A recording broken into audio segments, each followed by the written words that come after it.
Então aqui nós percebemos a questão da hereditariedade. Me faz lembrar, na própria obra de André Luiz, nós vimos um pouquinho de hereditariedade. Quem tiver interesse, no livro Nosso Lar, com a reencarnação de Dona Laura, no livro Missionários da Luz, com a reencarnação de Segismundo, e alguns fragmentos no livro No Mundo Maior, em que Calderaro estudava alguns casos presentes naquele livro.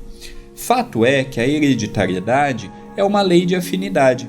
Eu vou herdar dos meus pais aquilo que eu tenho a necessidade de herdar. Por isso que nós vemos, às vezes, 4 filhos. Determinada doença aloja apenas em 1, ou em 2, ou nos 4. Então eu não vou herdar dos meus pais tudo, seja as coisas boas ou as coisas ruins. Eu vou herdar deles aquilo que na minha ficha kármica, aquilo que na minha ficha reencarnatória estiver marcado.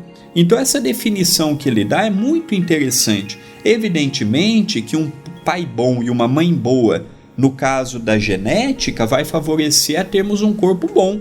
Isso é indiscutível. Isso nós aqui não estamos nem alegando, e a ciência já é uma avenida larga, bem pavimentada, estudando esse assunto da hereditariedade. Aqui ele está falando da hereditariedade espiritual, não da acadêmica, não da científica, não da médica. Nós não estamos aqui adentrando na parte médica nem científica. André Luiz está mostrando para nós como é que fica um quadro reencarnatório. E aqui nós vemos que nós temos os pais que necessitamos ter e os pais passam a ter os filhos que precisam ter. É uma troca mútua. Só que como estamos num mundo de provas e expiações, ainda a maioria dos lares são regidos pela indiferença, pelo ódio, pela indiferença, pelo ressentimento, pelo rancor. Nós vemos atitudes que somente a reencarnação para justificar determinadas atrocidades dentro de um lar, onde era para ser regido minimamente pelo respeito, não digo nem pelo amor, porque é uma palavra que ainda desconhecemos, mas minimamente pelo respeito.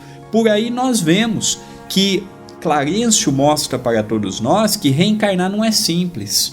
Achar uma família compatível para um espírito que quer dar continuidade na sua evolução. E aqui André Luiz pensou a respeito de grandes gênios que passou pela Terra e muitas vezes tiveram filhos medíocres. E aí o orientador, captando o pensamento de André Luiz, responde que muitas vezes esses pais gênios, essas mães sublimadas, pedem para que o espírito A, B ou C venham no seu regaço familiar para que possam minimamente auxiliar, encaminhar, instruir. O nosso problema é o imediatismo. Queremos que um espírito que há milênios está na senda do mal, em uma única existência já regenere. É impossível.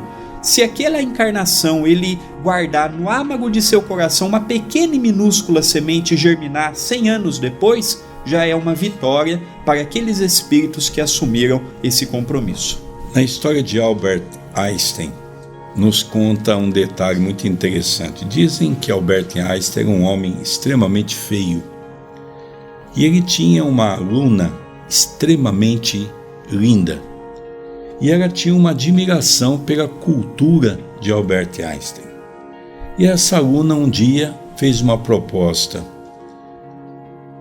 Seria possível que, se eles tivessem um filho, teria uma grande probabilidade de nascer uma criança bonita como ela e intelectual como o pai.